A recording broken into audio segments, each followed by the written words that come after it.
এই দুনিয়ার কোনো বিমান দিয়ে, কপ্টার দিয়ে, কোনো যানবাহন দিয়ে হবে না। চেষ্টা করা যেতে পারে হয়তো নভোযান দিয়ে। অ্যাপোলো 11 নামে একটা নভোযান আছে। সে অ্যাপোলো 11টা তার গতি হলো ঘন্টায় 39,000 কিলোমিটার। 39,000 কিলোমিটারের বেগে যদি রওনা দিয়ে দেয়, সেই অ্যাপোলো 11 রওনা দিল দুনিয়া থেকে পৃথিবীর সবচেয়ে নিকটবর্তী তারকার দেশে যেতে তার সময় লেগে যাবে 1,15,000 বছর মাত্র। যাবেন কারা কারা? হাত তোলেন। যাবেন? কোন দিন যাবেন? যাবেন তো, যেতে তো হবে, আমাদের যেতে হবে না? আল্লাহ তাআলা বলছেন, আমি তোর জন্য জান্নাতের দরজা খুলে দেব আকাশের দরজা খোলার পরে। যেরকম সুবহানাল্লাহ, লা তুফাত্তাহু লাহুম আবওয়াবুস সামা। কাফিরদের জন্য আকাশের দরজাই খোলা হবে না, আর ঈমানদারদের জন্য আকাশের দরজা খুলে আল্লাহর আরশ আজিমের পাশে জান্নাত দিয়ে দিবেন আল্লাহ। কোন বিমানে চড়বেন? কার বিমান? বলেন কার বিমান? সেই বিমানের গতি হবে মনের গতি। কিসের গতি বলেন? মনের গতির চেয়ে বড় গতি কিছু আছে? মনের গতি। মনের গতিতে চলে যাবেন। আল্লাহু আকবার। তাহলে এখন বলেন তো, জায়গা আছে? আসতে কয় জায়গা আছে কিনা বলেন? এতে এক দুনিয়া, এক মহাশূন্যের কথা বললাম। আকাশ কি একটা না সাতটা? সাতটা আকাশ, সাবআ সামাওয়াত। সাতটা আকাশ, এক একটা আকাশ এটাই সবচেয়ে ছোট, উপরে আরো বড়। আল্লাহ তাআলা আরশ আজিম হলো 7 আকাশের উপরে। সুবহানাল্লাহ বলবেন না? জোরে বলি সুবহানাল্লাহ। কিন্তু আল্লাহ বলেন কি জানেন? আল্লাহ বলেন, বান্দা তোর সবাই দূরে, আমি তোর কাছে। জোরে বলি সুবহানাল্লাহ। আমার সবচেয়ে কাছে কে? ওয়া নাহনু আকরাবু ইলাইহি মিন হাবলিল ওয়ারিদ। আউযু বিল্লাহি মিনাশ শাইতানির রাজীম।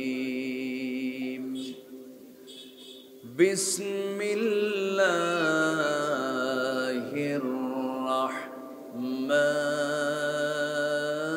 রাহমানির রাহিম।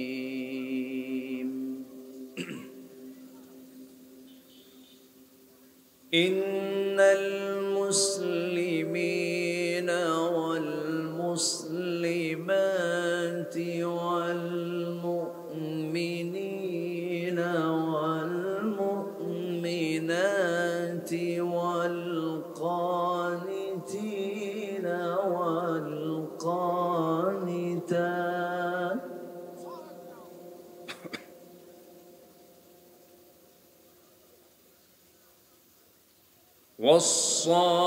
والصادقين والصادقات والصابرين والصابرات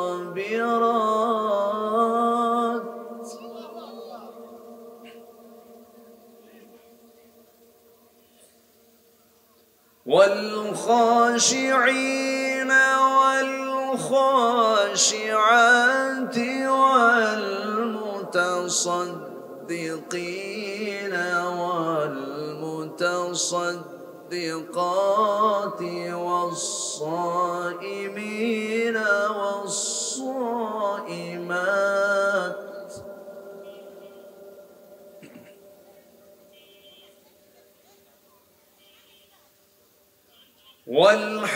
والحافظين فروجهم والحافظات والذاكرين الله كثيرا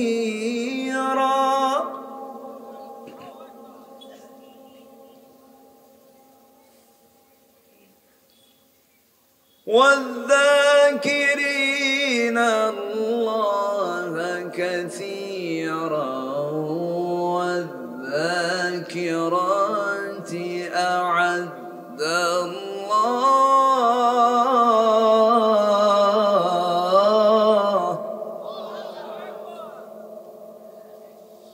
أعد الله لهم مغفرة وأجرا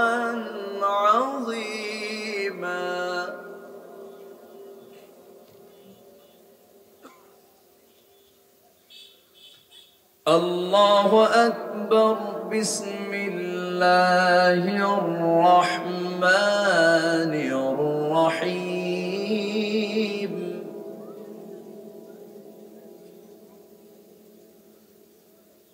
إن الله وملائكته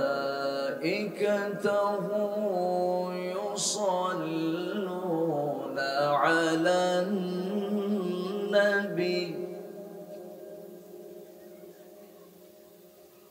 يا أيها الذين آمنوا صلوا عليه وسلموا تسليما اللهم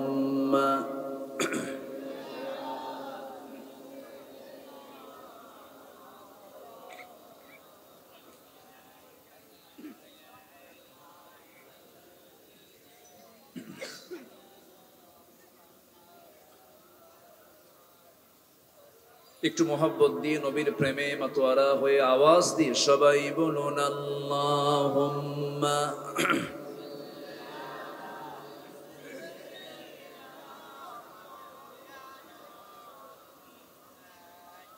ওয়া আলা আলি সাইয়্যিদিনা সবাই বলুন বালাগাল উলা বিকামালিহি কাশাফাত তুজা বিজামালিহি হাসুনাত জামিউ খিসালিহি সাল্লু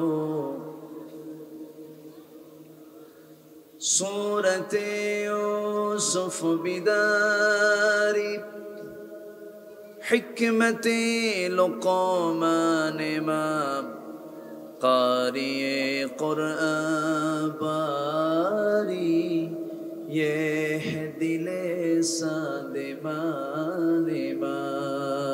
بلغ العلا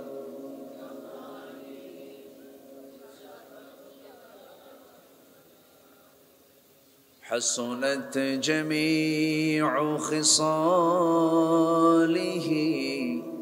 سلوا سورة يوسف بدار حكمة لقمان ما قارئ قرآن باري يهدي لسان ما بلغ العلا بكماله كشف الدجى بجماله حسنت جميع خصاله سلوا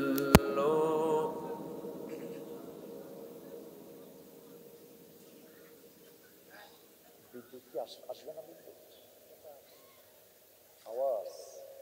আওয়াজটা খুব ডিস্টার্ব হচ্ছে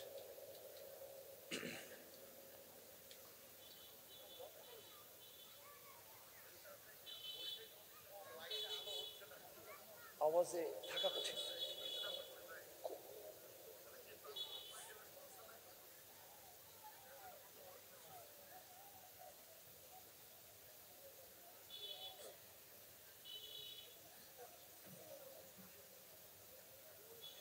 বৃহত্তর খুলনা অঞ্চলের যশোর জেলার সদর উপজেলার এটি কি পৌরসভা আচ্ছা সদর উপজেলার গাজীপুর যুব সমাজ মাহফিল ইন্তেজামি কমিটি কর্তৃক আয়োজিত সান্ধ্যকালীন আজকের এই মহৎ আয়োজন বার্ষিক ওয়াজ মাহফিল 2024 মহৎ আয়োজনের সম্মানিত সুযোগ্য সভাপতি গাজীপুর মুন্সিপাড়া জামে মসজিদের সম্মানিত খতিব মৌলানা আবু হাসান, আজকের মাহফিলের বরেণ্য পরিচালক আবু হাসান,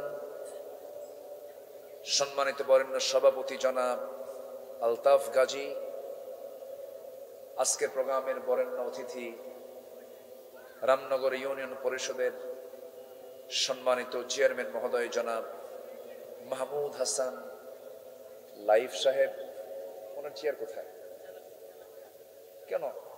কেরাম, ফদলা ইজাম, সুশীল সমাজ, জাতির শ্রেষ্ঠ সন্তান শিক্ষক মণ্ডলী, জাতির বিবেক সাংবাদিক বৃন্দ, সামনে উপস্থিত দূরে কাছের বিভিন্ন স্থান থেকে ছুটে আসা কালিমার ঝান্ডাবাহী, তাওহীদের পতাকাবাহী, দ্বীন ইসলামের নরসারদুল বীর মুজাহিদ, প্রাণ প্রিয় সম্মানিত দ্বীনি ভাইরা, আড়ালে বসে আছেন শ্রদ্ধেয়া সম্মানিতা মা বোনেরা। আলোচনার সূচনায় আনুষ্ঠানিকতার মধ্য দিয়ে আমার পক্ষ থেকে আবারও দিল খোলা সালাম, আসসালামু আলাইকুম ওয়া রাহমাতুল্লাহি ওয়া বারাকাতুহু।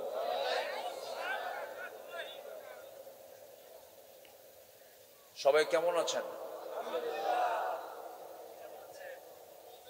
আমাকে প্রশ্ন করলেন, আল্লাহ তাআলা আমাকে আপনার মতোই রেখেছেন, বলি আলহামদুলিল্লাহ।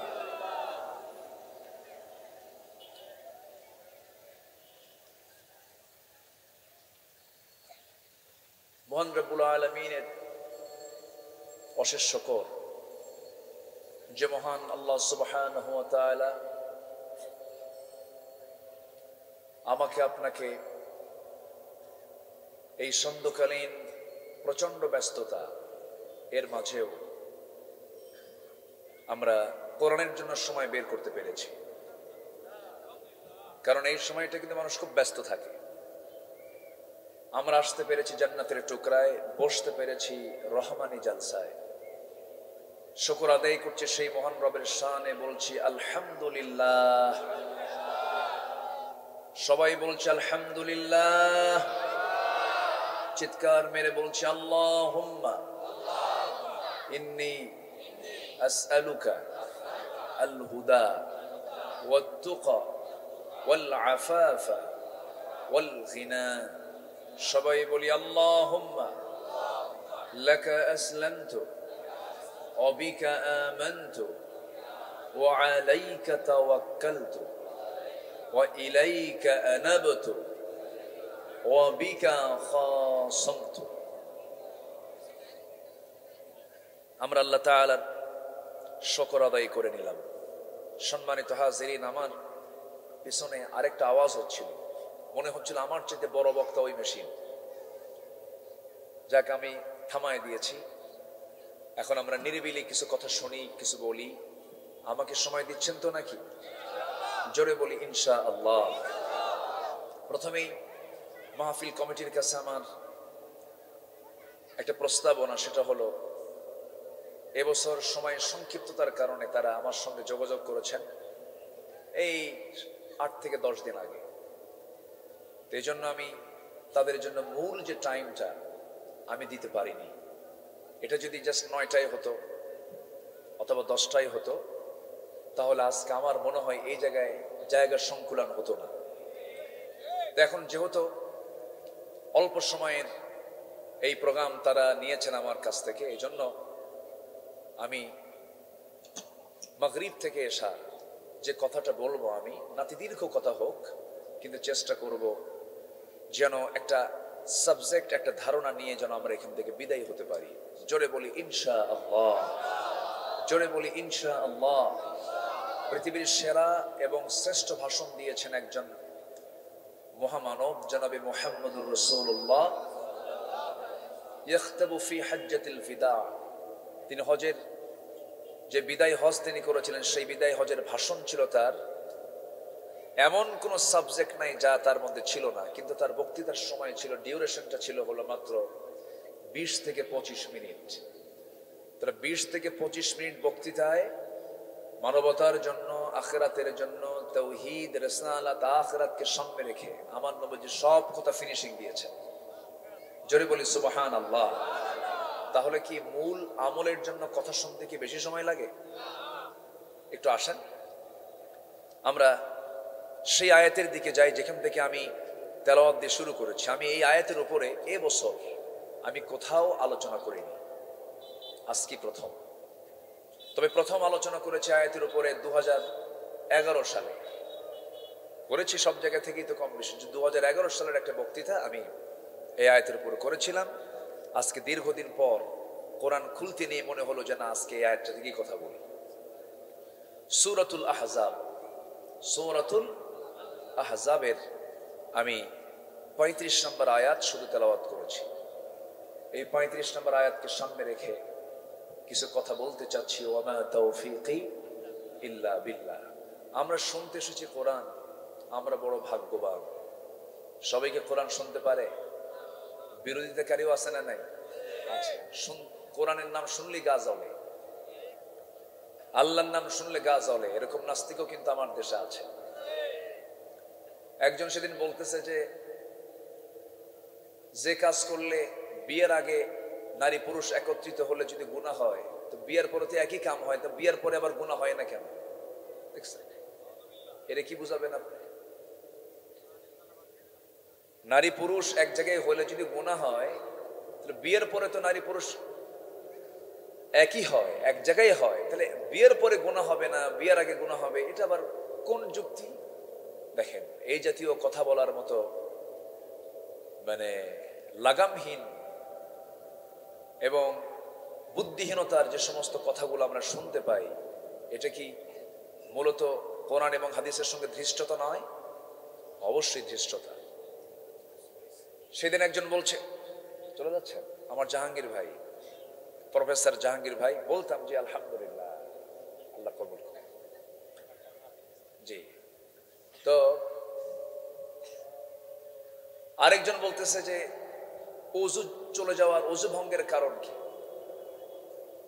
তো ওযু ভঙ্গের কারণ একটা হলো, যদি কেউ শৌচকার্য করতে যায়, পেশাব পায়খানা যদি করে ফেলে, তখন তার ওযু ভঙ্গ হয়ে যায়, ওযুটাকে আবার নতুন করে করতে হয়। তো সে বলতেছে যে পেশাব করলেও পানি, এটাও পানি, এই পানি বের হলে আবার পানি দিয়ে আবার ওযু করতে হবে, এটা আবার কেমন কথা? তো এদের কি আর বোঝানোর কোনো ভাষা আছে? এদের জন্য দরকার হলো 1.5 হাত লাঠি। আসতে কয় ঠিক কিনা? এদেরকে সারাদিন বোঝায় কোনো লাভ হবে না। একটা টাইপের কিছু লোক থেকেই যাবে। এটা যুগে যুগে ছিল, এখনো আছে, সামনেও থাকবে। কারণ বাতিল তো থাকবেই। হক চাঙ্গা হবে কেমনে? বাতিল প্রতিবাদ, বাতিল সামনে না দাঁড়ালে কি হক চাঙ্গা হয়? চাঙ্গা হয় না। খেলা কি এক মাঠে জমে, এক দলে জমে? হক এবং বাতিল এই দ্বন্দ্ব পৃথিবীর চিরন্তন, পৃথিবীর চিরন্তন। এর মাঝে আমাকে আপনাকে ঈমান নিয়ে টিকে থাকতে হবে। সবচেয়ে বড় চ্যালেঞ্জ হলো আমরা ঈমান নিয়ে টিকে থাকবো। জোরে বলি ইনশাআল্লাহ। ঈমান টিকবে কোরআন ধরলে না কোরআন ছাড়লে? কোরআন ছাড়লে না কোরআন ধরলে? ধরলে। আমরা কোরআনটাকে ধরবো। জোরে বলি ইনশাআল্লাহ। এক জায়গায় না সব জায়গায়? সব জায়গায়। কোরআন কি শুধু নামাজের মধ্যে মানলে হবে না, সব জায়গায় মানতে হবে। সম্মানিত ভাইয়েরা, বুকটা ফেটে যায় তখন যখন দেখি যে আমার ভাইটা কোরআন পড়তে পারে না, আমার বোনটা কোরআন পড়তে পারে না। আমি যদি এখানে প্রশ্ন করি কোরআন সহি করে পড়তে পারেন কজন, সবার হাত কি উঠবে? আমি উঠতে বলবো না, তুলতে বলবো না। যদি বলি কোরআনটাকে বুঝে শুনে পড়তে পারেন কয়জন, হাত কি আরো বাড়বে না আরো কমবে? আরো কমবে। এগুলো কি আমাদের আশার দিক না হতাশার দিক? হতাশার দিক। অথচ শিক্ষার হার কিন্তু বেড়েছে। দেশে নিরক্ষরতার হার নাই বললেই চলে। নিরক্ষর মুক্ত জেলা, নিরক্ষর মুক্ত থানা আমরা ঘোষণা করছি, রীতিমতো বিভিন্ন জায়গায় বলছি আমরা। কিন্তু 53 বছর দেশের স্বাধীনতার বয়স, এই দেশ স্বাধীন হয়েছে 53 বছর। এর আগে 47-এর 14 আগস্ট 15 আগস্ট ভারত পাকিস্তান স্বাধীন হয়েছে। আমরা ব্রিটিশ বিরোধী আন্দোলন করে ব্রিটিশদেরকে তাড়াইছি। দেশ স্বাধীন হলো দুবার করে। বাংলাদেশ স্বাধীন হলো 53 বছর। 18 কোটি মুসলমানের দেশ হচ্ছে বাংলাদেশ। 4.5 লক্ষ মসজিদের দেশ হচ্ছে বাংলাদেশ। এরপরে যেই দেশে শুয়ে আছেন হাজার আউলিয়া, শহীদ শাহজালাল ইয়ামিনী, তারপরে খুলনার বাগেরহাটের কে খানজাহান আলী, রাজশাহীর শাহ মাকদুম, বগুড়ার শাহ সুলতান বালখি, এরকম করে শাহ গোলাপ, শাহ পরাণ, এরপরে এরকম শাহ আমানত, এরকম করে হাজার আউলিয়ার আগমনে ধন্য যে বাংলাদেশ, সেই বাংলাদেশের মুসলমান নামাজ পড়ার জন্য যে ন্যূনতম যোগ্যতা কোরআনটাকে সহি করে পড়া, এই সহি করে পড়াই এই জাতির এখনো শেখা হলো না। আমি কি ভুল বললাম? ভুল বললাম? তাহলে শিক্ষার ডিপার্টমেন্ট যারা পরিচালনা করছেন অবশ্যই তাদের মধ্যে ব্যর্থতা না মহাব্যর্থতা? মহাব্যর্থতা। জাতি নামাজ পড়তেই পারে না। আমি মালয়েশিয়া গিয়েছিলাম, মালয়েশিয়া সফর ছিল।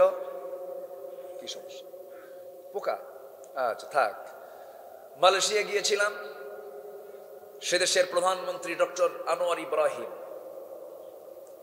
একজন দেশের প্রধানমন্ত্রী, তিনি নিজে নামাজ পড়ালেন। আলহামদুলিল্লাহ বলবেন না? আমেরিকার সফরে গিয়েছেন, টোটাল তিনি আরবিতে বক্তৃতা দিলেন,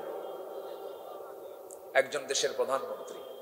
আমি মালয়েশিয়া গিয়ে দেখি এমন কোন মুসলিম নাগরিক নাই যে নামাজ পড়াতে পারে না। সুবহানাল্লাহ বলবেন না? যে মুসল্লি, যে মুসলমান নামাজ পড়াতে পারে না, তার নিজের নামাজও হয় না। আমার কথা কি বুঝতেছেন আপনারা? যে মুসল্লি নামাজ পড়াতে পারে না, তার নিজের নামাজটাও হয় না। হয়তো কথাটা খুব শক্ত করে বললাম, কিন্তু এটাই বাস্তব। তাহলে আমি জান্নাতে যে যাব, এর 1 নম্বর পুঁজি কি বলেন তো? জোরে বলেন, কি বলেন তো? সে নামাজ পড়ার জন্য যে শিক্ষাটা সবচেয়ে বেশি জরুরি, তা কি আছে? কোন বিসিএস ক্যাডার, যিনি বিসিএস ভাইবা বোর্ডে অংশগ্রহণ করবেন, এ পর্যন্ত কোন ভাইবা বোর্ডে কোন এক্সামিনার, কোন পরীক্ষক কি ওই ভাইবা বোর্ডে কোন শিক্ষার্থীকে এমন জাতীয় প্রশ্ন করেছেন যে তুমি তো মুসলমান, তুমি নামাজ পড়ো, কোরআনে কারীমের যে কোনো একটা পৃষ্ঠা থেকে একটা তেলাওয়াত শোনাও? এমন প্রশ্ন মনে হয় হয়েছে বহু, নাকি? বরঞ্চ সেই প্রশ্ন না করে বলেছে কি জানেন, এবার অস্কার পুরস্কার পাইছে কে? আর বিশ্বের সবচেয়ে বড় উইকেট কিপার কে? বেশি উইকেট পেয়েছে কোন খেলোয়াড়? এটা হলো বিসিএস ভাইবা বোর্ডের প্রশ্ন। অথচ মুসলিম, অ্যাজ এ মুসলিম, কোরআন তেলাওয়াত করা, কোরআন থেকে কিছু প্রশ্ন আসার দরকার ছিল কি ছিল না? এই জাতীয় সিলেবাস যদি অন্তর্ভুক্ত হতো, গোটা দেশটা হয়ে যেত কোরআনের আয়নায় বিম্বিত, আল্লাহু আকবার, আলোকিত হয়ে যেত। কিন্তু তা তো নাই। আমার বন্ধুগণ, সামনের দোরগোড়ায় মাহে রমজান, রমজান সামনে যেহেতু সমাগত, এখানে কেউ বসে আছেন 50 চলে গেছে বয়স, 50টা বসন্ত পার করেছেন, 50টা রমজান পার করেছেন, কেউ 30 বছর পার করেছেন, কেউ 60 বছর পার করেছেন, কিন্তু আজ পর্যন্ত কোরআনটা পড়তে পারেন না। আমি সবার কাছে করজোড়ে মিনতি জানাই, আমি আমার এই নিজের হাতে মিনিমাম 5 বছর বয়সের শিশুকেও আমি দস্তরবন্দি দিয়েছি, 30 পারা কোরআন সে মুখস্থ করে নিয়েছে। যদি 5 বছর, 6 বছর, 7 বছর, 10 বছরের ছোট্ট ছোট্ট বাচ্চা যদি সিনার মধ্যে কোরআনটাকে সুন্দর করে তুলতে পারে, কিয়ামতের দিন আল্লাহ যে আপনাকে জ্ঞান দিয়েছেন, বুদ্ধি দিয়েছেন, এই বিবেকটাকে, এই বুদ্ধিটাকে, এই জ্ঞানটাকে আপনি কাজে না লাগায়া, কোরআন না শিখে যদি আল্লাহর সামনে হাজির হন, নিরাপদ না বিপদ? আসতে কয়, নিরাপদ না বিপদ? শুধু বিপদ না মহাবিপদ? মহাবিপদ। এই জন্য সবার কাছে আমার উদাত্ত আহ্বান একটা, প্রথমেই সামনে রমজানটা আমরা বরণ করে নেব কোরআন শেখা দিয়ে। কেউ তো ইনশাআল্লাহ বললেন না, এটা জোরে বলেন না। আমি দায়িত্ব দিয়ে যাচ্ছি বলে আপনারা মন খারাপ করতেছেন? কোরআন শুধু আলোচনা, শুধু শুনলে ভালো লাগবে এই নিয়তে শুনবো, না আমল করার নিয়তে শুনবো? আমল করার। হুজুরের সুরটা খুব ভালো, লাভ কি? হুজুর খুব সুন্দর ওয়াজ করলো, লাভ কি? আমি আমল করলাম না, তাহলে কি আমার এই ওয়াজ শুনে কোনো লাভ আছে? আমি আপনাকে একটা কাজ দিয়ে যাব। 1 নাম্বার, সেটা হলো কোরআন যারা শিখি নাই, সাধারণ, মানে খুব মেধাবীও না, খুব বোকাও না, এমন জাতীয় মেধার অধিকারী একজন মানুষ যদি কোরআনটাকে শিখতে যায়, সে 7 দিনে কোরআনটা সহি করে পড়তে পারবে। কয়দিনে বলেন? 7 দিনে সম্ভব। কিন্তু কিছু কিছু বুড়ো চাচা আছে বলে, হুজুর মুখই আসে না, পারি না। কিন্তু চাচাকে যখন বলা হয়, চাচা কোরআন তো মুখে আসে না, ভালো কথা, যশোর পৌরসভার সামনে আপনার যে 4 কাঠা জায়গা আছে, এই 4 কাঠা জায়গার দাগ নাম্বার কত? 93। কি কথা কি বুঝতেছেন? দেখে কিন্তু ভালো লাগলো না, ফাইল খোলাও লাগলো না, টনটনা মুখে ঠোঁটে 93 নাম্বার। চাচা আপনি যশোর কোর্টে দেখি সোমবার বুধবার প্রত্যেক সপ্তাহে চলে যান, ফাইল একটা হাতে নিয়ে, বয়স হতে হয়ে গেছে, সঙ্গে সঙ্গে বলে মামলাতে আছে কিছু জমাজমির মামলার কারণে অনেক সময় উকিল বসে না, উকিলকে বুঝ দিতে যায়। তাহলে বুড়ো চাচা উকিলকে বুঝ দেয়, দাগ নাম্বার টনটনা মুখস্থ, কিন্তু যখন বলা হয় চাচা আপনি একটু কোরআনটা পড়েন, বাবা মুখে আসে না। আছে কি না? আসতে বলবেন না, আসে না? নাই? তাহলে কি মুখে আসে না, না চেষ্টা নাই? চেষ্টা নাই। এই জন্য রমজান মাসকে আমরা কিসের মাস বলি বলেন তো? হ্যাঁ, ভালো করে বলবেন, রমজান মাসটাকে আমরা কিসের মাস বলি? না, কোরআনের ভাষায় বলতে হবে। কোরআন যা বলছে তাই আমি শুনবো, ঠিক আছে? রহমত, কোরআনের মাসকে কোরআন কি বলেছে? রমজানের মাসকে কোরআন কি বলেছে বলেন? কোরআনের মাস। কিসের মাস বলেন? রমজান মাস কিসের মাস? কোরআনের মাস। কোরআন নাজিল হয়েছে এই মাসে। আপনি বলেন রমজান, তুমি বলো, তোমার পরিচয় দাও, রমজান মাস তুমি কি? কোরআন বলে দিচ্ছে শাহরু রমাদানাল্লাযী উনজিলা ফীহিল কুরআন হুদাল লিন-নাসি ওয়া বায়িনাতিন মিনাল হুদা ওয়াল ফুরকান। জোরে বলুন আল্লাহু আকবার। রমজান মাস আল্লাযী, যাতে উনজিলা নাজিল করা হয়েছে, হুদাল লিন-নাস, মানুষের জন্য হেদায়েতের করে, ওয়া বায়িনাতিন মিনাল হুদা ওয়াল ফুরকান, সত্য মিথ্যার পার্থক্য সৃষ্টিকারী হয়ে করে আল্লাহ রাব্বুল আলামিন কোরআনটা এই মাসে নাজিল করেছেন। জোরে বলে সুবহানাল্লাহ। আমার বন্ধুগণ, তাহলে কোরআনের কারণে রমজানের দাম বেড়েছে, কাবার কারণে মক্কার দাম বেড়েছে, নবীর মাকবারার কারণে মদিনার দাম বেড়েছে, নামাজের কারণে ওযুর দাম বেড়েছে। নামাজ নাই, ওযুর দাম নাই, কাবা নাই, মক্কায় যাওয়ার প্রয়োজন ছিল না, নবীজির কবর নাই, মদিনার যাওয়ার প্রয়োজন ছিল না। তেমনি কোরআন নাজিল হয় নাই রমজান মাসে, এই মাসের তেমন বিশেষত্ব হতো না। তাহলে কোরআন নাজিলের কারণে যদি মাসটার দাম এত বেশি হয়ে যায়, সেই কোরআনটা পড়লে পরে, জানলে পরে, আমল করলে পরে সেই বান্দার দামটা আরো কত বেশি বেড়ে যায়। আমরা শিখবো, জোরে বলি ইনশাআল্লাহ। এখন শিখবো কেমনে, এটা আমরা প্ল্যান করে ফেলবো। শিক্ষক, হুজুর, যে যাই হোক, এখন প্রযুক্তির যুগ, অ্যাপস, তারপরে আপনার বিভিন্ন মাধ্যম দিয়ে, এখন আপনার ওস্তাদ বহু, আপনি বলবেন যে আমার সমস্যা অসুবিধা, এই বলার কোনো সুযোগ নাই। ওস্তাদ হাতে হাতেও আছে না নাই? আসতে বলবেন না, আছে না নাই? আছে। মান জাদ্দা ওয়াজাদা, যে চেষ্টা করবে সে পেয়ে যাবে। আল্লাহ তাআলা বলছেন ওয়াল্লাযীনা জাহাদু ফীনা, যে আমার দিকে আসার জন্য চেষ্টা করে, লানাহদিয়ান্নাহুম সুবুলানা, আমি তার জন্য এক রাস্তা না, সুবুল সাবিলের বহুবচন, অসংখ্য রাস্তা বের করে দিই। তাহলে আমরা সবাই কি কোরআন শিখতে রাজি আছি? রমজান মাস হবে কোরআন শেখার মাস। কার কার দেখে হাত তুলে দেখান, বলেন ইয়া আল্লাহ, আগামী রমজানে আমাদেরকে তোমার কোরআন সহি করে শেখার, পড়ার তৌফিক তুমি আল্লাহ দিয়ে দাও। জোরে বলি আমিন, আরো জোরে আমিন। আমি বলছি শেখার, পড়ার, বোঝার কিন্তু বলিনি। বুঝতে গেলে আরো সময় লাগবে, এটা 1 মাসে হবে না। আগামীতে যখন কোরআন শেখা হয়ে যাবে, এরপর কোরআন বোঝার তৌফিক চাইতে হবে কার কাছে? আসতে বলবে না, কার কাছে? আল্লাহর কাছে।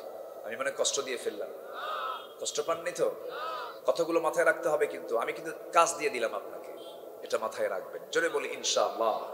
আপনি জানেন এই কিতাবটা কত ভয়ঙ্কর? এই কিতাব একদিন আমার বিরুদ্ধে যাবে অথবা পক্ষে যাবে। সুবহানাল্লাহ বলবেন না? হয়তো বলবেন এটা তো জীবন নাই, এটা কেমন কেমন করে সম্ভব? আমার জীবন ছিল, কেমনে সম্ভব হয়েছে? কে দিয়েছেন? আসতে বলবেন না, কে দিয়েছেন? আল্লাহ দিয়েছেন। এই কোরআন একদিন আমার পক্ষে যাবে অথবা বিপক্ষে যাবে। হুজ্জাতুল লাকা আও আলাইকা। আল কোরআন ওয়াস সিয়াম ইউশাফিআন লিল আবদি। কোরআন এবং সিয়াম এই দুটো জিনিস বান্দার জন্য সুপারিশ করবে আল্লাহর কাছে। জোরে বলি সুবহানাল্লাহ। আমার নবীজি হাসরের ময়দানে 3 বার আসবেন, 4 বার আসবেন। এসে প্রথম 3 বারে এসে তার পছন্দের উম্মতগুলোকে টেনে জান্নাতে নিয়ে চলে যাবে। জোরে বলি সুবহানাল্লাহ। আমরা কি 3 নম্বরে থাকতে চাই না 1 নম্বরে থাকতে চাই? নামাজ না পড়া, হ্যাঁ ভালো। 1 নম্বর কাতারে থাকতে হলে বান্দা হতে হবে কয় নাম্বার? বলেন কয় নাম্বার? আজান শুনে যেতে হবে সবার পরে না সবার আগে? কোথায়? লাস্ট কাতার না প্রথম কাতার? হ্যাঁ, তাহলে এই সিলসিলাগুলো মাথায় রাখতে হবে। আমার বন্ধুগণ, একটু কানটা খাড়া করবেন, মনোযোগ দিয়ে শুনবেন। আমার নবীজি সেই দিন পর 4 বার আসবেন। প্রথমবার কিছু সংখ্যক উম্মতকে সঙ্গে করে নিয়ে জান্নাতে চলে যাবেন। আম্মা জান আয়েশা বলেন, ইয়া রাসূলুল্লাহ, এত অসংখ্য উম্মতের ভিতর থেকে আপনি এদেরকে চিনবেন কেমনে, শনাক্ত করবেন কেমনে? আমার রাসূল বলছেন, আয়েশা রে, অসংখ্য ঘোড়ার মাঝে যে ঘোড়ার মুখের মাথার সামনে পাকড়া পাকড়ি চিহ্ন থাকে, কালো সাদা চিহ্ন থাকে, যেমন ইজিলি চেনা যায়, বোঝা যায়, তেমনি হাসরের ময়দানে আল্লাহ রাব্বুল আলামিন ওই সমস্ত বান্দার কপালের উপর একটা নূর চমকায় দিবেন। যে সমস্ত বান্দাগুলো খুশুর সঙ্গে সময় মতো নামাজে যত্নবান হয়ে নামাজ আদায় করেছে, ওই সমস্ত বান্দার কপালটা নূর চমকাতে থাকবে। আমি ওই নূর দেখে দেখে তাদেরকে বাছাই করে করে নিয়ে জান্নাতে চলে যাব। জোরে বলি সুবহানাল্লাহ। তাহলে বেনামাজির জন্য কি জান্নাত আছে? আসতে বলেন, বেনামাজির জন্য কি জান্নাত আছে? নাই। এটাকে মোল্লা কইল না আল্লাহ কইছেন? আল্লাহ বলেছেন। কেন? তাহলে যে কথা বলে পানির তলে মোমবাতি, বাবা বাতাসে নেবে না, বাবার নামে হালকা দিলে উজু গোসল লাগে না, এরকম বাবা কিছু আছে না নাই? মানে আমার দেশে কিছু হিন্দু ভাইরা আছেন, তারা তো মা বেশি ডাকেন, তাই না? তাদের মা অসংখ্য, সমস্যা নাই, আমরা তাদের ধর্মকে নিয়ে কোনো নেগেটিভ কোনো বাজে মন্তব্য করতে যাব না। কারণ আমরা তাদের মূর্তিকে গালি দিলে তারা আমাদের আল্লাহকে গালি দিবে।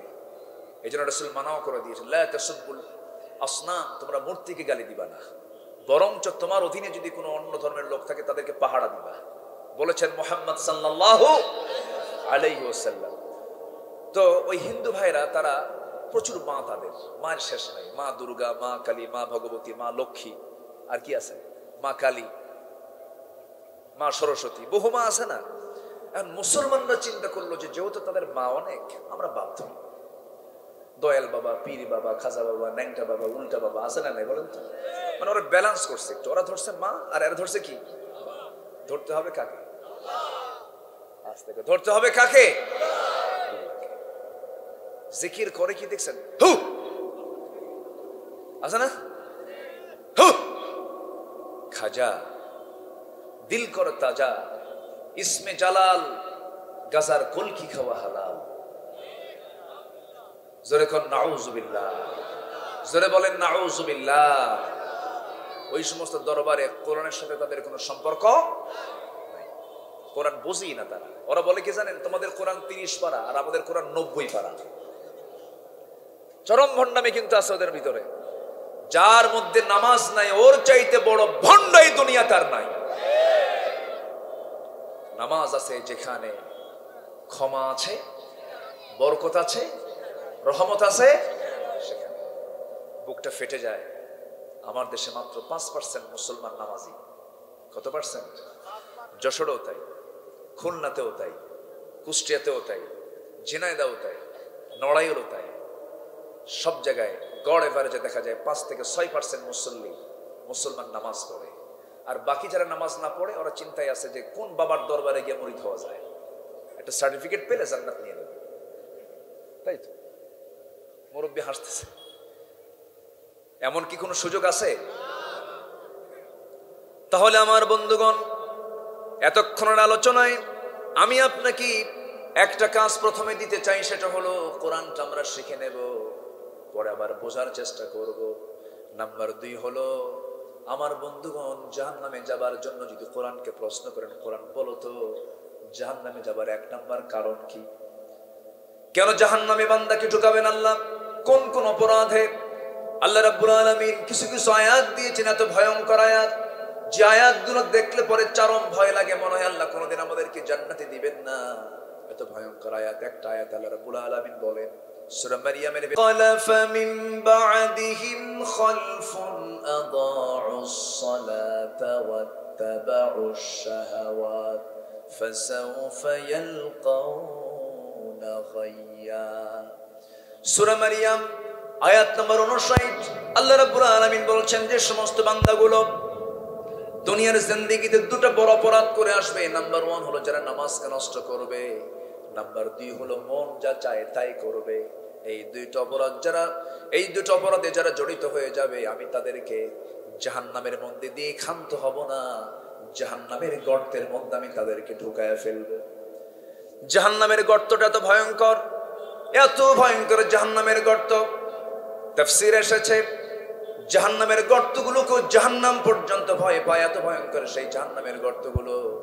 জাহান্নামটার এরিয়া কেমন বড় হবে, জাহান্নামটা কত বড় হবে?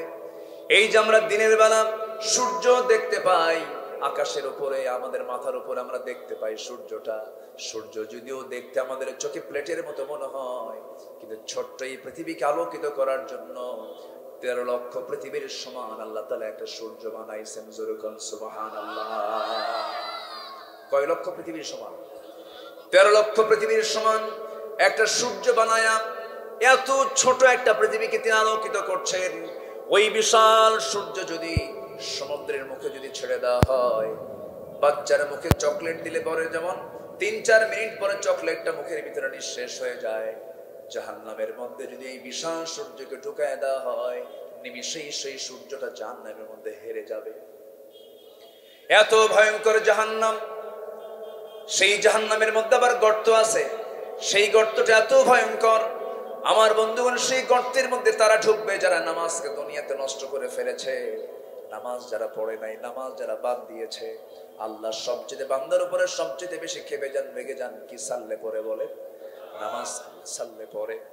আমার বন্ধুগণ, প্রত্যেক রাতে শেষ রাতের সময় মুয়াজ্জিন যখন আযান দেয়, সেই সময় শয়তান প্রত্যেক বান্দার কাছে এসে ওয়াসওয়াসা দিয়ে থাকে, বলে আলাইকা লাইলুন তাওয়িল, আলাইকা লাইলুন তাওয়িল।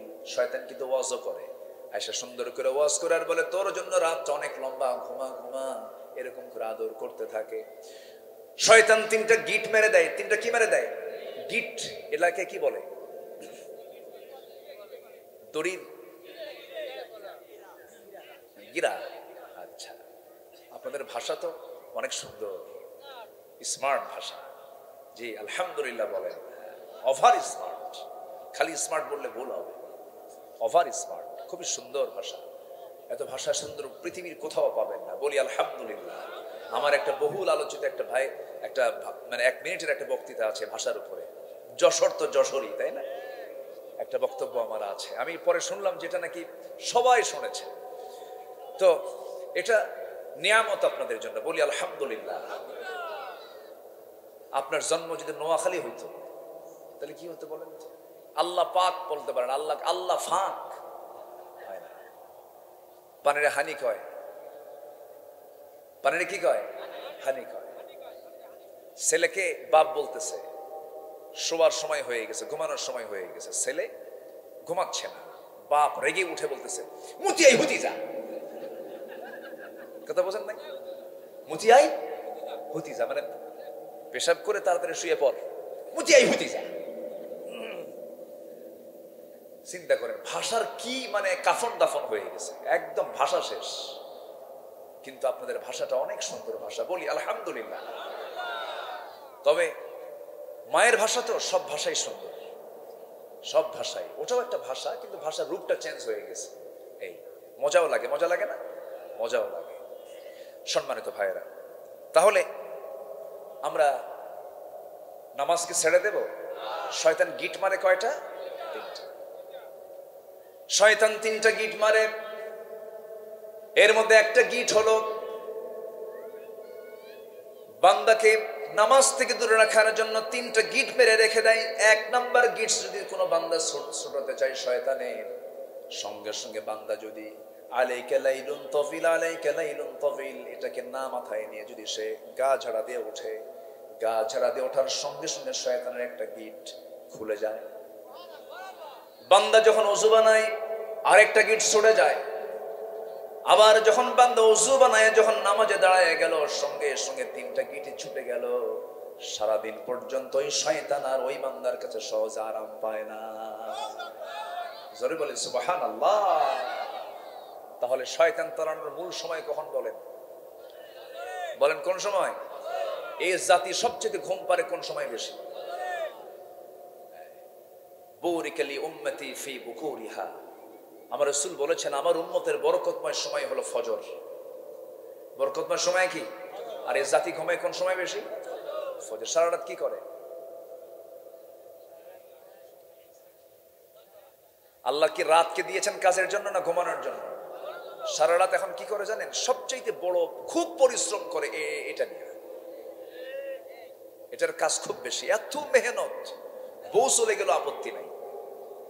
অনেকদিন আগে একটা ছেলে মোবাইল হারায় ফেলছে, আমারে বলে হুজুর মোবাইল হারায় তুমি বিধবা হয়ে গেল। বোঝেন নাই?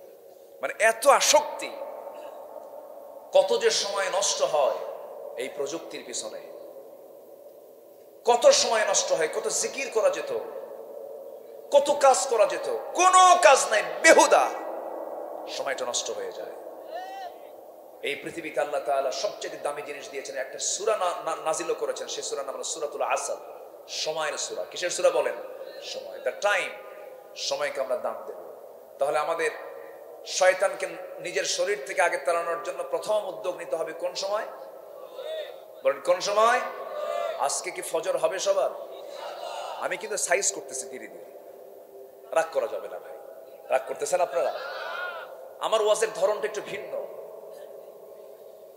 মানে কিছু ওয়াজ আছে এমন কান্দায়, বক্তা নিজেও কান্দে, শ্রোতাও কান্দে, কান্দে কুন্দে সারে যা।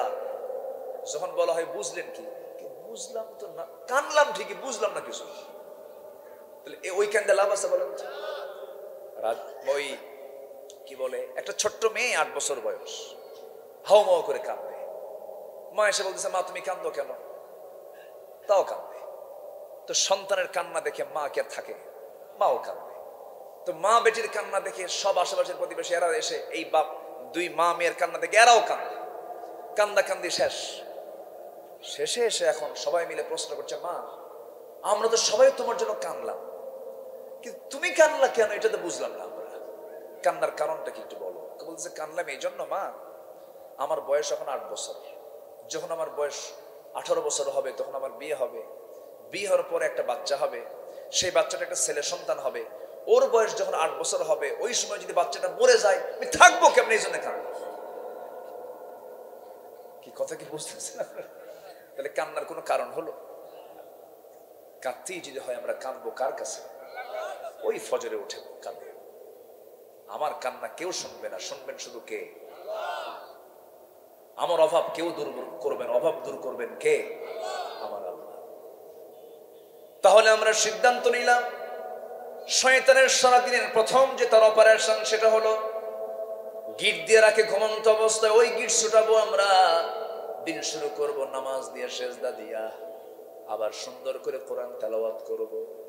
যদি কোনো বান্দা ফজর নামাজটা জামাতে পড়ে, এশার নামাজটা যদি জামাত আদায় করতে পারে, গোটা রাত কিয়ামুল লাইল করলে যে সওয়াবটা হয় আল্লাহ রাব্বুল আলামিন তার আমলনামায় সেই সওয়াব দিয়ে দেন। জোরে বলি সুবহানাল্লাহ, আরো জোরে বলি সুবহানাল্লাহ। আমার বন্ধুগণ, আরেকটা কারণ আল্লাহ রাব্বুল আলামিন বান্দাকে জাহান্নামের গর্তের মধ্যে ঢুকাবেন, সেটা হলো মন যা চায় তাই করা। মন যা চাই তাই কি করা যাবে নাকি? মন যা চাই তাই কি করা যাবে? আমাদের মন কি ভালো? আস্তে করে, আমাদের মন ভালো? মন তো ভালো না, আমাদের মন খুব খারাপ। মন চায় অনেক কিছু। আচ্ছা, পুরুষ যারা বসে আছেন তাদের কি মন চায় না একটু মেয়েদের দিকে চায় থাকে? দেখেন, মানে মানে নজর মনে হয় দেই না, মনে হয় ভাবসা মনে হয় কি বলেন, মন কি চায় কিনা বলেন? যদি পুরুষ হন তাহলে হবে চাবেন। বলেন, পুরুষ যারা আছে নারীর প্রতি কি একটু তাকাতে মন চায় না? চায় কিনা? চায়। মন তো চায়, তাকানো কি যাবে? বড় নারীর দিকে তাকানো যাবে? তাকালে কি হবে? কে গুনাহ দিবেন? কার ভয়? তাকাবো না কার ভয়ে? তাহলে মনের ট্রিটমেন্ট আমি নিজেই করলাম, আমি তাকাচ্ছি না। আল্লাহ বললেন আমি তোকে মুজাহিদের সওয়াব দিয়ে দিলাম, যেরকম সুবহানাল্লাহ। তাহলে মন কিন্তু প্রথম চান্সে খারাপ কিছু চায়। মন চায় ওরে ঠকাই, মন চায় ওরে কেমনে পেঁচের মধ্যে ফেলবো, মন চায় কেমনে মিথ্যা কথা বলবো, কেমনে ঠকাবো। মন তো শুধু খারাপ কিছু চায়। কিন্তু মনটাকে আপনি যদি ট্রিটমেন্ট করতে পারেন, আল্লাহ বলছেন সেই হচ্ছে সবচেয়ে বড় সফল। যেরকম সুবহানাল্লাহ, قد أفلح من تزكى قد أفلح من تزكى وذكر اسم ربه فصلى। সে ব্যক্তি সফল যে ব্যক্তি নফসের ট্রিটমেন্ট করতে পেরেছে। জোরে বলি সুবহানাল্লাহ। আল্লাহ রাব্বুল আলামিন বলেন ওয়াত্তাবাউশ শাহাওয়াত, যারা নফসের দাসত্ব করে দুনিয়া থেকে বিদায় নিয়ে নেবে, আমি তাদেরকে জাহান্নামের গর্তের মধ্যে ঢুকায় ফেলবো। মন যা চায় তা করা যাবে না। মন চাই আমার আইন দিয়ে আমি দেশ চালাবো, তা হবে না। মন আপনার চাইবে হবে না, কারণ আল্লাহ বলছেন তোর আইন দিয়ে নয়, আমি আল্লাহ আমার আইন দিয়ে তোর দেশ চালাতে হবে। জোরে বলেন ঠিক কিনা?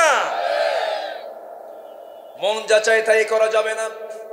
আল্লাহ রাব্বুল আলামিন সূরাতুল আহজাবের 35 নম্বর আয়াত আমি একটু মিলায়ে দিচ্ছি। আগের থেকে যোগসূত্র মিলায়ে দিয়ে আয়াতের সঙ্গে আমি ঢুকে যাচ্ছি, আয়াতের সঙ্গে মিলায়ে দিয়ে আমি আয়াতের গভীরে আস্তে আস্তে চলে যাচ্ছি। আমার বন্ধু আল্লাহ রাব্বুল আলামিন বান্দাকে ডাক দিয়ে বলছেন, বান্দারে 10টা গুণে গুণান্বিত যদি হতে পারো, আমি তোমাকে 2টা পুরস্কার দিয়ে দেব। এক নম্বর হলো সাধারণ ক্ষমা, আর আমি তোমার জন্য বিশাল বড় পুরস্কার আমি জান্নাত রেখে দিয়েছি। 10 কাজের কয় পুরস্কার? 10 কাজের কয় পুরস্কার? একটা হলো ক্ষমা। একটা কি? ক্ষমা। কে করে দিবেন? কে করে দিবেন? আর জান্নাত কে দিয়ে দিবেন?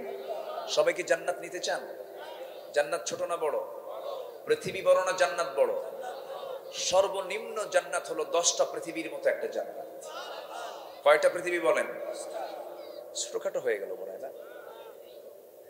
আমি আগে চিন্তা করতাম, হানিফ ভাই, চেয়ারম্যান ভাই, আমি আগে চিন্তা করতাম, চেয়ারম্যান ভাই, আমি আগে চিন্তা করতাম, ছোটবেলা ওয়াজ শুনতাম তো, আগে তো এত বুঝিনি। আব্বাকে বলতাম, আব্বা এই যে বক্তা যে ওয়াজ করতেছে, একটা লোককে সর্বনিম্ন 10টা পৃথিবীর মতো একটা জান্নাত দেওয়া হবে, এত জায়গা কো? এটা ব্রেনে খেলতো না। এত জায়গা আল্লাহ কোথায় রাখছে? এই জনে জনে, তাও নিম্ন জান্নাত হলো 10টা পৃথিবীর মতো একটা জান্নাত, এত জায়গা কোথায়? পরে একটু আকাশ নিয়ে, আল্লাহ তাআলা তো আকাশ নিয়ে গবেষণা করতে বলেছেন, সমুদ্র নিয়ে গবেষণা করতে বলেছেন। তো আকাশের দিকে তাকায় দেখি আল্লাহ আরো মানে 10টা পৃথিবী আরো কম মনে হচ্ছে আমার কাছে। আল্লাহু আকবার বলে। এত জায়গা আল্লাহর আছে। কেমন করে দেখেন, আমরা যেখানে বসে আছি এখান থেকে সূর্য যে আমরা দেখতে পাই, সূর্য কি আসলে এরকম দূরে না আরো দূরে? এই সূর্য যদি এত বড় হয় পৃথিবী থেকে 13 লক্ষ গুণ, তা অনুমান আন্দাজ। তারকাগুলো যে ওই তারার কি বলে চাঁদের পিছনে যে তারকাগুলো রাতের বেলা দেখি, ওগুলো কি জোনাকির মতো ছোট ছোট? এক একটা তারকা আছে, ব্যাটেল জুইস একটা তারকা আছে, যে তারকা সূর্যের চাইতেও 33 কোটি গুণ বড়। কয়টা তারা? তারা কি একটা? অসংখ্য অসংখ্য তারকা। এক একটা গ্যালাক্সির ভিতরে 50 বিলিয়ন করে তারকা আছে। এক একটা গ্যালাক্সি 50 বিলিয়ন, মিলিয়ন না, 50 বিলিয়ন তারকা আছে এক একটা গ্যালাক্সির ভিতরে। আল্লাহু আকবার। এই যে Betelgeuse, supernova, Adhara, Proxima Centauri, এই যে তারকাগুলো মহাশূন্য আল্লাহ রাব্বুল আলামিন ঝুলায় রেখেছেন, পরিভ্রমণ করাচ্ছেন। এক একটা তারকা কত বড়। মানুষ চাঁদের দেশে গেল, মানুষ চাঁদ দেখে আসছি, মঙ্গল গ্রহ দেখে আসছি, কিন্তু মানুষ তো ওই তারকার দেশ দেখতে পারে নাই। যদি কোনো মানুষ চিন্তা করে চাঁদ দেখলাম, মঙ্গল গ্রহ দেখলাম, তারকার দেশ দেখতে যাব, পৃথিবী থেকে সবচেয়ে নিকটবর্তী তারকার দেশ হলো প্রক্সিমা সেন্ট্রাই। এই প্রক্সিমা সেন্ট্রাই যদি কেউ যেতে চায়, এই দুনিয়ার কোনো বিমান দিয়ে, কপ্টার দিয়ে, কোনো যানবাহন দিয়ে হবে না। চেষ্টা করা যেতে পারে হয়তো নভোযান দিয়ে। অ্যাপোলো 11 নামে একটা নভোযান আছে। সে অ্যাপোলো 11টা তার গতি হলো ঘন্টায় 39,000 কিলোমিটার।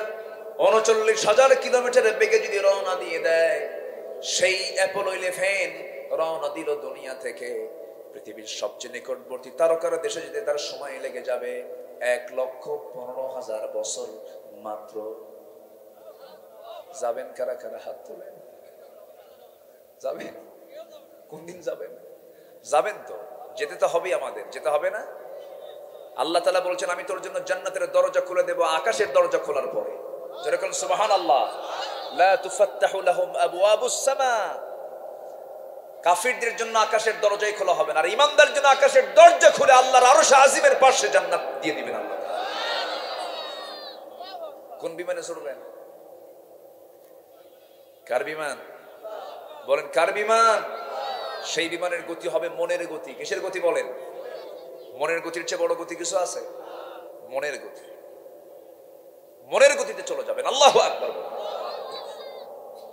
তাহলে এখন বলেন তো, জায়গা আছে? আসতে কয় জায়গা আছে কিনা বলেন? এতে এক দুনিয়া, এক মহাশূন্যের কথা বললাম। আকাশ কি একটা না সাতটা? 7টা আকাশ, সাবআ সামাওয়াত। 7টা আকাশ, এক একটা আকাশ এটাই সবচেয়ে ছোট, উপরে আরো বড়। আল্লাহ তাআলা আরশ আজিম হলো 7 আকাশের উপরে। সুবহানাল্লাহ বলবেন না? জোরে বলি সুবহানাল্লাহ। কিন্তু আল্লাহ বলেন কি জানেন? আল্লাহ বলেন, বান্দা তোর সবাই দূরে, আমি তোর কাছে। জোরে বলি সুবহানাল্লাহ। আমার সবচেয়ে কাছে কে? ওয়া নাহনু আকরাবু ইলাইহি মিন হাবলিল ওয়ারিদ। সবচেয়ে কাছে। কিন্তু আমার আল্লাহ তাআলা আরশ আজিমের সমাসীন আছেন, সর্ব জায়গায় বিরাজমান, ওয়াহদাতুল ওয়ুজুদ। আমি এই সমস্ত বিষয় নিয়ে তর্ক বিতর্কে যাই না কখন।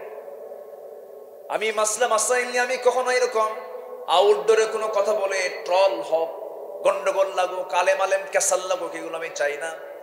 তবে ওয়াহদাতুল ওয়ুজুদ, আল্লাহ সব জায়গায় বিরাজমান, এই ব্যাপারে অধিকাংশ আলেম ওলামা একমত নন। কারণ আল্লাহ তাআলা স্পষ্ট জানিয়ে দিচ্ছেন, আমি আল্লাহ কোথায়?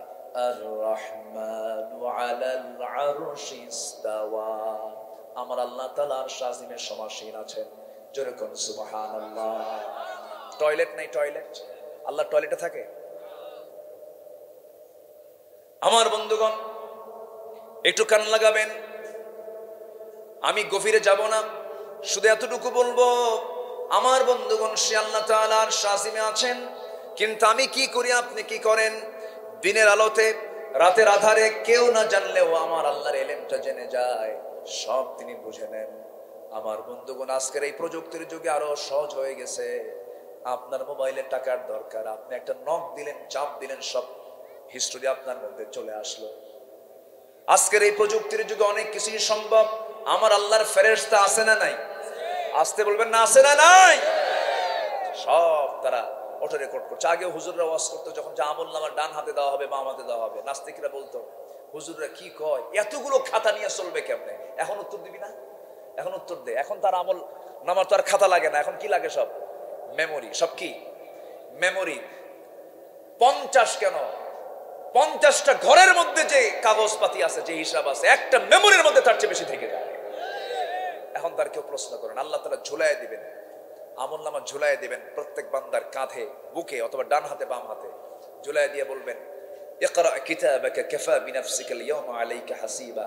পাঠ করো তোমার আমলনামা, ল্যাপটপ অন কর, তোর পার্সোনাল ল্যাপটপ অন কর, দেখ জন্ম থেকে মৃত্যু পর্যন্ত তুই কোন ওয়াকাম কুকাম গুলো করছিস, দেখ। সম্ভব কিনা? জনজনে আল্লাহ তাআলা দিতে পারবেন কিনা? মানুষের সামান্য ব্রেন দিয়ে যদি করা যায়, আল্লাহ কি করতে পারেন না? ইউরোপ আমেরিকার দিকে যান, ইউরোপ আমেরিকায় ক্রাইম নাই কেন? ওরা কি মানুষ ভালো ভাবতেছেন? যে আমেরিকা ইরাকের 7.5 লক্ষ মানুষকে মেরে শেষ করে দিল, দ্বিতীয় বিশ্বযুদ্ধ কারা ঘটাইছে, প্রথম বিশ্বযুদ্ধ কারা ঘটাইছে, আজকে রাশিয়া ইউক্রেন যুদ্ধ লাগাচ্ছে কারা? এই সমস্ত সন্ত্রাসী কর্মকাণ্ডের সাথে মুসলমানদের কোনো সম্পর্ক নাই। তারা কি ভালো? কে বলছে ভালো? কে বলেছে ভালো? প্রযুক্তির কারণে তারা সবকিছুকে অনলাইনের মধ্যে নিয়ে আসছে, সব জায়গায় সিসি ক্যামেরা লাগানো আছে, আকাম কুকাম করার সুযোগ তারা রাখেনি। তাদের জোরালো প্রযুক্তিকে ইউজ করার কারণে তারা ভালো হতে বাধ্য। কথা বোঝেন নাই? কিন্তু আমরা ভালো হব প্রযুক্তি দিয়া না আল্লাহর ভয়ে? আমরা ভালো হব কার ভয়ে? আসতে বলবেন না কার ভয়ে? আমেরিকা কিসের মডেল আমাদের বলেন? ইউরোপ আমাদের কিসের মডেল? যে দেশে পুরুষ পুরুষকে বিয়ে করে, পুরুষ পুরুষকে বিয়ে করে, নারী নারীতে আসক্ত হয়, যা কুত্তা বিলাইয়ের মধ্যেও নাই, কুকুরে এত জঘন্য না। সমকামিতাকে প্রমোট করা হচ্ছে আমার দেশে। আবার ওইদিকে ঋষি সোনাক অবশ্য বলেছেন, ইংল্যান্ডের যিনি ব্রিটেনের প্রধানমন্ত্রী, তিনি বলেছেন a man is a man, A women is a women, that's just a common sense. একটা পুরুষ একটা পুরুষ, একটা নারী একটা নারী, এটা বোঝার জন্য বুদ্ধিজীবী হওয়া লাগে না, কমন সেন্সই যথেষ্ট। কথা বোঝেন নাই? এই বিকৃত যৌনাচারে জাতিকে মিশিয়ে দেবার জন্য আমার দেশেও কিছু সমকামী বের হয়েছে। ট্রান্সজেন্ডার কেন শেখানো হয়? কেন ট্রান্সজেন্ডারের এই সমস্ত কথাগুলো কেন জাতির সামনে ওপেন করা হয়? কোরআন শিখান, জাতির কিসমত ভালো হয়ে যাবে। ফিলিস্তিন বন্ধু না ইসরায়েল বন্ধু আমাদের? কারা বন্ধু আমাদের বলেন? কারা বন্ধু? ক্লাস 10 সিলেবাসে কেন ফিলিস্তিনের মানচিত্র না দেখায়, কেন ইসরায়েলের মানচিত্র দেখানো হয়? ইসরায়েল কি বৈধ না অবৈধ? ওরা কি বৈধ না অবৈধ? ভাড়াটিয়া কখনো বাড়িওয়ালা হয়? ওরা ছিল ভাড়াটিয়া, এখন হয়ে গেছে কি? অনেক কথা তো ছিল, শর্ট করে আমাকে বলতে হচ্ছে। তাহলে আমাদের শত্রু চেনার দরকার আছে না নাই? যারা সমকামিতাকে প্রমোট করে, যারা পাপকে প্রমোট করে, যারা মদের বোতল নিয়ে বসে থাকে, যারা জেনার কারবার উৎসাহ দেয়, যারা কাম কুকাম করে বেড়ায়, যারা নামাজ পড়ে না, তারা কি আমার বন্ধু হতে পারে? মদ খায় কারা বলেন? আমাদের দেশে মদ খায় না? মদ বানানো হয় না? খুলনা ডিভিশনে মদের ফ্যাক্টরিও আছে, কেরুয়ান কম দর্শনা চুয়াডাঙ্গায়। গত বছর মার্শাল্লাহ মদ বিক্রি করে কয়েক কোটি টাকা লাভ হয়েছে। আলহামদুলিল্লাহ, আলহামদুলিল্লাহ খান নাই? ও নাউজুবিল্লাহ কইছেন? আচ্ছা ঠিক আছে। মদের বোতল কিন্তু বিক্রি হয়, মদ বেচে আবার খায়। এরা আবার রমজান আসলে পরে ওমরায় যায়, সারা বছর মদের কারবার করে মদ খায়, আবার কোথায় যায়? ওমরায়। টাকা পয়সা আছে তো, বোঝেন না? যায়া 30 দিন চিন্তা করে 11 মাস আকাম কুকাম করছে, আর এই 1 মাস কোন আকাম কুকাম করবো না, একেবারে শীত হয়ে পড়ে থাকবো আল্লাহর ঘরে। সবে কদর, কিয়ামুল লাইল, রোজা, 5 ওয়াক্ত একদম জামাতের সাথে নামাজ। মনে মনে চিন্তা করে যে যেহেতু এখানকার 1 রাকাত সাধারণ মসজিদের মানে 1 লক্ষ রাকাতের সওয়াব হবে এখানকার 1 রাকাত পড়লে, এত সওয়াব, 1 মাস একেবারে ভালো করে প্যাকেজটা নিয়ে চলে যাব, অন্তত 11 মাস যেন কাভার হয় 1 মাসের ইবাদত দিয়ে। কি কথা কি বুঝতেছেন আপনারা? আবার হুজুর একটা ভাড়া করে নিয়ে যায়, হুজুর এমন দোয়া দিবেন যেন দোয়ার ঠেলায় আমি জান্নাত পার হয়ে জাহান্নামে যাই। যা তুই জাহান্নাম। আসলো সারা মাস জিকির আজগার কইরা, ইহরাম টেহরামের কাপড় টাপড় পইরা, ইহরাম করে, তোয়াফ টোয়াফ কইরা, সাইটাই করে, ওমরা হজ কইরা, রমজান মাস কিয়ামুল লাইল করে, ইতিকাফ করে, দেশে এসে ঈদের দিন সন্ধ্যাবেলায় মদ 3 বোতল খায় শীত হয়ে পড়ে আছে। এরকম টাইপের কিছু লোক আছে না নাই? আসতে বলবেন না আছে না নাই? এমন পাপী কি জান্নাত পাবে? এমন পাপী কি জান্নাত পাবে? আল্লাহ তাআলা আগে বলছেন, আগে পাপ ছাড়। আগে কি ছাড়? আপনার নফল নামাজ নাই, বড় কোনো ক্ষতির কারণ না। আপনার তাহাজ্জুদ মিস, বড় কোনো ক্ষতির কারণ না। কিন্তু আপনি বড় গুনাহ শিরক ছেড়েছেন, বড় গুনাহ বিদআত ছেড়েছেন, বড় গুনাহ। বাপ মার সঙ্গে আপনি নাফরমানি না করে বাপ মার খেদমত করেছেন, আপনার জন্য এটাই প্লাস, এটা আপনাকে জান্নাতে নিয়ে চলে যাবে। কষ্ট পাচ্ছেন? আমার আপনার জন্য এখন নাম্বার 3 আমি আপনাদেরকে বলছি, সেটা হলো আমরা আমাদের চ্যালেঞ্জ হবে আমরা পাপ কাজে জড়াবো না। সবাইকে রাজি আছেন? সবাইকে রাজি আছেন? জোরে বলি ইনশাআল্লাহ। পাপের দিকে যাব। 10টা গুণ আমরা অর্জন করব, 10টা গুণে গুণান্বিত আমরা হয়ে যাব। নাম্বার 1 হলো ইন্নাল মুসলিমিনা ওয়াল মুসলিমাতি ওয়াল মুমিনিনা ওয়াল মুমিনাত ওয়াল কানিতিনা ওয়াল কানিতাত ওয়াস সাদিকিনা ওয়াস সাদিকাত والصابرين والصابرات والخاشعين والخاشعات والمتصدقين والمتصدقات والصائمين والصائمات والحافظين فروجهم والحافظات والذاكرين الله كثيرا والذاكرات أحد الله لهم مغفرة وأجرا عظيما جربنا الله أكبر বাড়ি থেকে মিলাই নেবেন আল্লাহ রাব্বুল আলামিন বলছেন তোমরা মুসলমান পুরুষ এবং মুসলমান নারী, মুমিন পুরুষ মুমিনা নারী, অনুগত পুরুষ অনুগত নারী, দানবীর দানশীল পুরুষ দানশীলা নারী, ধৈর্যশীল পুরুষ ধৈর্যশীলা নারী।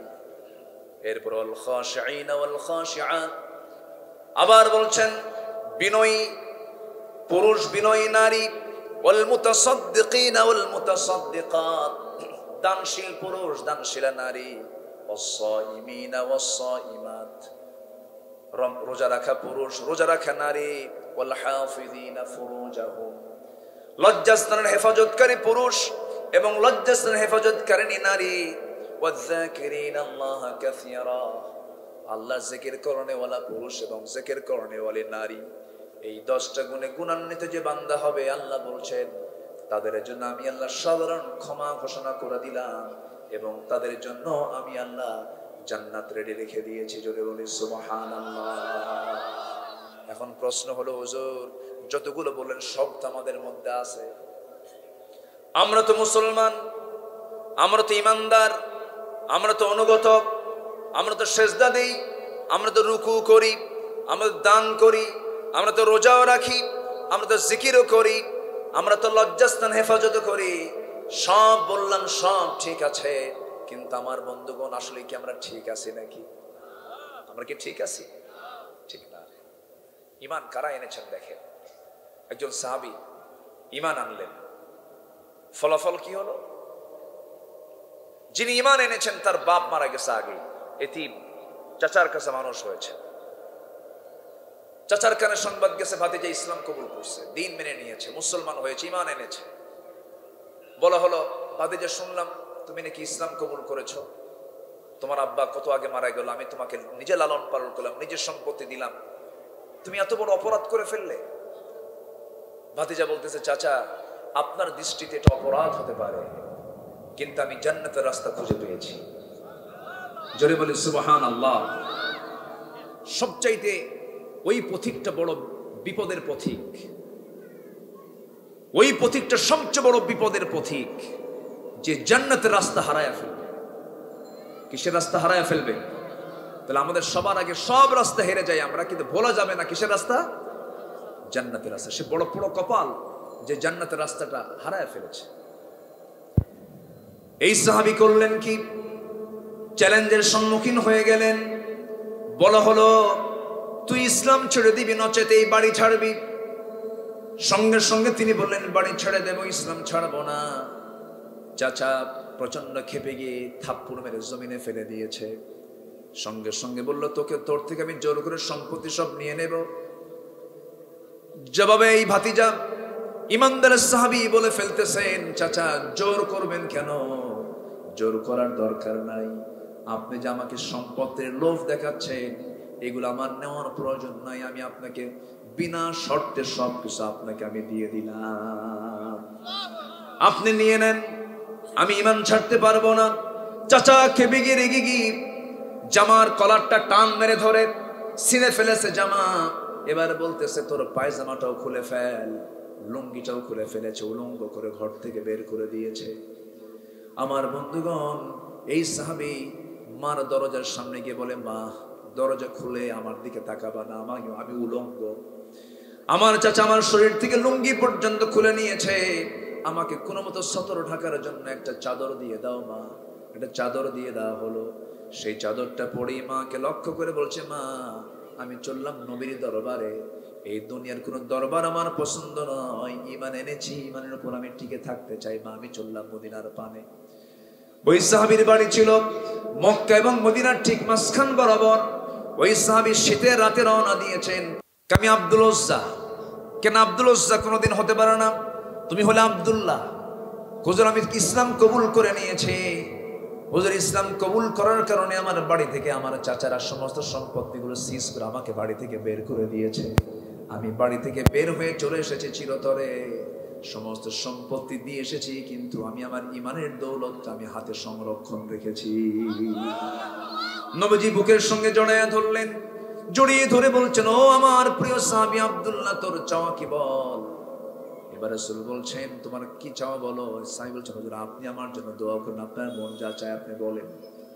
আমার নবীজি আকাশের দিকে তাকায় বলছেন, আরশের মালিক, আমার এই প্রিয় সাহাবী আব্দুল্লাহর জান মাল তুমি কাফের বেঈমানদের জন্য হারাম করে দাও। এই কথা বলার সঙ্গে সঙ্গে সাহাবী হাউমাউ করে কেঁদে কেঁদে বলে, হুজুর আমার গোটা জীবনের সাধনা হলো আমি শহীদি মওত, আমি কামনা করি আমি শহীদ হয়ে আল্লাহর জান্নাতে চলে যাব, কিন্তু আপনি আমার জন্য এমন দোয়াটা করলেন কেন? এমন দোয়া তো আমি আশা করি নাই, প্রত্যাশা করি নাই। রাসূল বলছেন, ওয়াইম্মা তাআলা ফিরাশিহি, ও আমার সাহাবী, তোর মরণ যদি বিছানাও যদি হয়ে থাকে, সাহাবী চিন্তা করিস না, আল্লাহ তোকে জান্নাত দিয়ে দেবে, আল্লাহ তোকে শহীদের দরজা দিয়ে দেবে। সঙ্গে সঙ্গে সঙ্গে সঙ্গে সাহাবী আমার নবীজির চাকে জড়িয়ে ধরলেন, বললেন, ও সাহাবী আব্দুল্লাহ, যাও কোরআন তেলাওয়াত করো, আহলে সুফার সদস্যদের ভিতরে চলে যাও। আহলে সুফার সদস্যদের মধ্যে চলে গেলেন। সব সাহাবী তারা তেলাওয়াতে বিরক্ত হয়ে নবীর কাছে রিপোর্ট করেন, হুজুর নতুন একজন ব্যক্তি এসেছে, সাহাবী এসেছে, এত জোরে চিৎকার করে করে কোরআন তেলাওয়াত করে আমাদের ডিস্টার্ব হয়। রাসূল বলছেন, ও সাহাবীরা, আমার আব্দুল্লাহর তেলাওয়াত করতে তোমরা বাধা দিও না, কারণ আব্দুল্লাহ চিৎকার মেরে এই জন্যই কোরআন তেলাওয়াত করে, কারণ আব্দুল্লাহর দিন গ্রহণ করতে গিয়া দুনিয়াটা তার ছাড়তে হয়েছে। আমার আব্দুল্লাহর তেলাওয়াতে বাধা দিও না। আমার নবীজি এই সাহাবীকে খুব ভালোবাসতেন। একদিন আমার নবীজি সাহাবে কেরামকে নিয়ে যুদ্ধের ময়দানে চলে গেলেন। আব্দুল্লাহ যুদ্ধে অংশগ্রহণ করেছেন। যুদ্ধ শেষ হওয়ার পরে নবীজি মদিনার দিকে ফিরে আসতেছেন। ফিরে আসার মাঝে এমন সময় আমার নবীর কানে সংবাদ গেল, হুজুর আপনার ওই প্রিয় সাহাবী আব্দুল্লাহ শাহাদাত বরণ, ওই আব্দুল্লাহ দুনিয়া থেকে বিদায় হয় না, প্রচন্ড অসুস্থ। আমার নবীজি বলছেন, ভালো করে তার সেবা করো, ভালো করে তার শুশ্রূষা করো। 3 দিন পরে নবীর কাছে সংবাদ যাওয়া হলো, হুজুর আব্দুল্লাহ যুদ্ধে অংশগ্রহণ করেছে কিন্তু শাহাদাত বরণ করে নাই, রক্তপাত হয় নাই, কিন্তু বাঁচাতে পারলাম না। আব্দুল্লাহ কিন্তু আজকে সকালবেলা দুনিয়া থেকে বিদায় নিয়েছেন। নবীজির চোখে অশ্রুপূর্ণ হয়ে গেল। নবীজি কাঁদতে কাঁদতে বলছেন, সাহাবীরা রে, আমার এমন প্রিয় সাহাবীর মৃত্যুর কথা তোমরা আমাকে জানালে, ওই সাহাবীর জানাজার দায়িত্ব আমি কাউকে দেব না, আমি রাসূল নিজে তার জানাজার দায়িত্ব গ্রহণ করে নিলাম। জোরে বলি সুবহানাল্লাহ, আরো জোরে বলি সুবহানাল্লাহ। আমার ভাইয়েরা, আমার নবীজি বললেন, গোসল করায়া দাও। গোসল করানো হলো, জানাজা শুরু হয়ে গেল। রাসূল জানাজা পড়ায়া দিলেন। জানাজা শেষ করার পরে বলছেন, সাহাবীরা, আমার প্রিয় সাহাবী, আমার কলিজার টুকরা সাহাবী আব্দুল্লাহ, কবরটা তোমরা কোথায় খনন করেছো? কই জায়গায়? ওই যে 2 পাহাড়ের চিপায় আমরা কবরটা খনন করেছি। রাসূল বললেন, সাহাবীরা আমাকে নিয়ে যাও, আজকে আব্দুল্লাহর কবরে আব্দুল্লাহকে রাখার দায়িত্ব আমি কাউকে দেব না, এই সাহাবের লাশটা আমি নিজে বহন করে আমার আব্দুল্লাহকে আমি কবরে শোয়া দেব।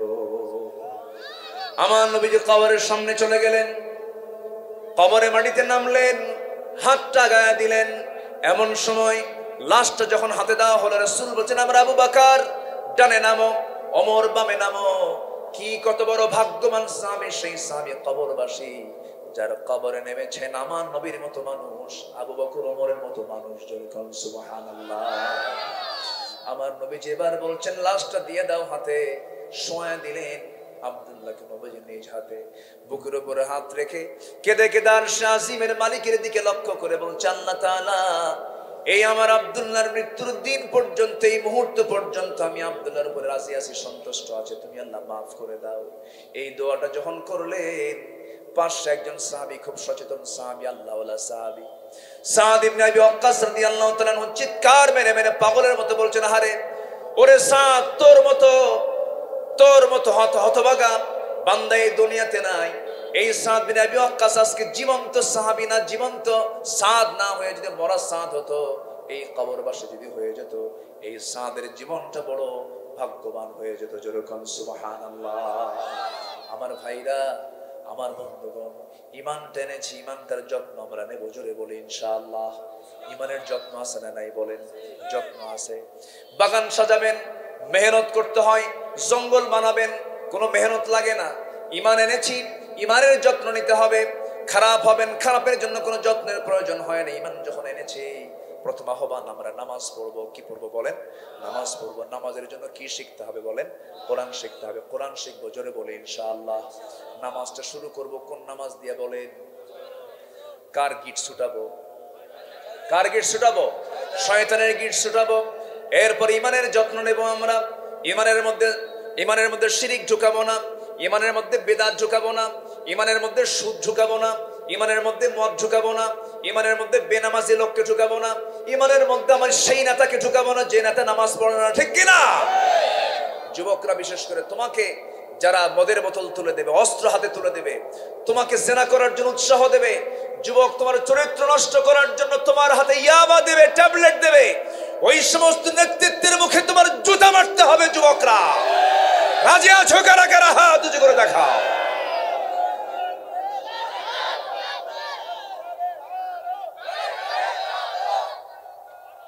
আল হাদিসের আলো, কোরআন সুন্নাহ যেখানে,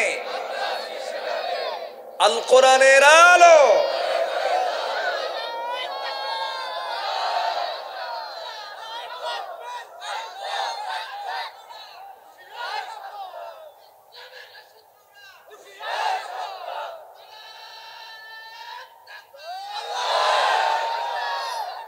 আল্লাহ কবুল করুন। জোরে বলে আমিন।